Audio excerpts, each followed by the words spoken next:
Hi friends, ನಾನು ಪ್ರವೀಣಾ ಫರ್ನಾಡಿಸ್. ಇವತ್ತಿನ video ಒಂದು ಸಾಧಾರಣ ರೀತಿಯಲ್ಲಿ ಕೇರಳ ಸ್ಟೈಲಲ್ಲಿ ಮಾಡುವ ಒಂದು ಉಪ್ಪಿನಕಾಯಿಯ ರೆಸಿಪಿಯನ್ನು ಇವತ್ತು ನೋಡುವ. ಮಾವಿನಕಾಯಿಯನ್ನು ಸಣ್ಣದಾಗಿ ಕಟ್ ಮಾಡಿ ಉಪ್ಪು ಮಿಕ್ಸ್ ಮಾಡಿ ಇಟ್ಟಿದ್ದೇನೆ. ಅದರ ನಂತರ ಉಪ್ಪಿನ ನೀರನ್ನು ನಾನು ಸೋಸಿ ಸಪ್ರೇಟಾಗಿ ತೆಗಿತಾ ಇದ್ದೇನೆ. ನಾನು ಒಂದು ಪಾತ್ರೆ ತಗೊಂಡು ಆ ಪಾತ್ರೆಗೆ ಎಳ್ಳೆಣ್ಣೆಯನ್ನು ಹಾಕ್ತಾ ಇದ್ದೇನೆ. ಎಳ್ಳೆಣ್ಣೆ ಬಿಸಿಯಾದ ನಂತರ ಸಾಸಿವೆ, 1 ಸ್ಪೂನ್ ಸಾಸಿವೆ ಹಾಕಿದ್ದೇನೆ. ಸಾಸಿವೆ ಕೂಡ ಒಳ್ಳೆಯಾಗಿ ಬಿಸಿಯಾದ ನಂತರ ಕರಿಬೇವಿನ ಸೊಪ್ಪನ್ನು ಹಾಕಿ ಫ್ರೈ ಮಾಡ್ತಾ ಇದ್ದೇನೆ.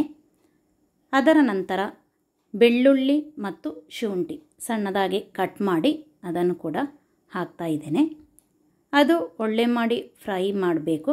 ಒಳ್ಳೆಯಾಗಿ ಫ್ರೈ ಮಾಡಿದ ನಂತರ ಈಗ ನೋಡಿ ಒಳ್ಳೆದಾಗಿ ಫ್ರೈ ಆಗಿದೆ. ಅದರ ನಂತರ ನಾನು ಉಪ್ಪಿನ ನೀರನ್ನು ಸೋಸಿಟ್ಟ ಉಪ್ಪಿನ ನೀರನ್ನು ಈಗ ನಾನು ಇದಕ್ಕೆ ಹಾಕ್ತಾ ಇದ್ದೇನೆ. ಒಳ್ಳೆಯಾಗಿ ಬಿಸಿಯಾಗಬೇಕು.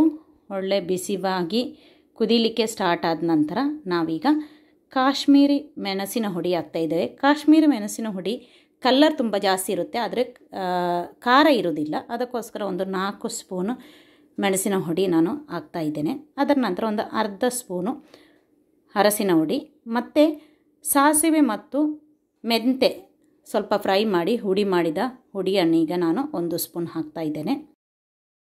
1 ಸ್ಪೂನು ಹಿಂಗಿನ ಹುಡಿ ಕೂಡ ನಾನೀಗ ಹಾಕ್ತಾ ಇದ್ದೇನೆ. ಎಲ್ಲ ಹುಡಿ ಹಾಕಿದ ನಂತರ ಒಳ್ಳೆ ಮಾಡಿ ಫ್ರೈ ಮಾಡಬೇಕು. ಈಗ ಒಳ್ಳೆ ಮಾಡಿ ಮಿಕ್ಸ್ ಮಾಡಿ ಫ್ರೈ ಮಾಡ್ತಾ ಇದ್ದೇನೆ. ಈಗ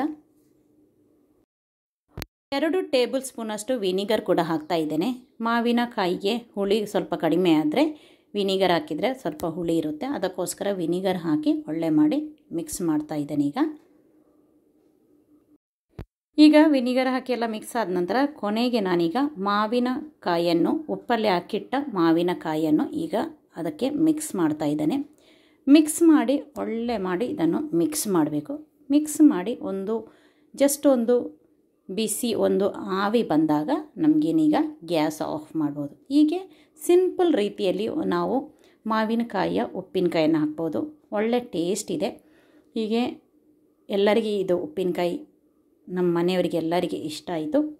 ಹೀಗೆ ಈ ರೆಸಿಪಿ ನಿಮಗೆ ಇಷ್ಟ ಆದರೆ ಲೈಕ್ ಮಾಡಿ, ಕಮೆಂಟ್ ಮಾಡಿ, ನಿಮ್ಮ ಫ್ರೆಂಡ್ಸಿಗೆ ಶೇರ್ ಮಾಡಿಕೊಡಿ. ನನ್ನ ಚಾನಲ್ ಇದುವರೆ ಸಬ್ಸ್ಕ್ರೈಬ್ ಮಾಡದಿದ್ದರೆ ಚಾನಲ್ ಸಬ್ಸ್ಕ್ರೈಬ್ ಮಾಡಿ ಸಪೋರ್ಟ್ ಮಾಡಿ. Thank you.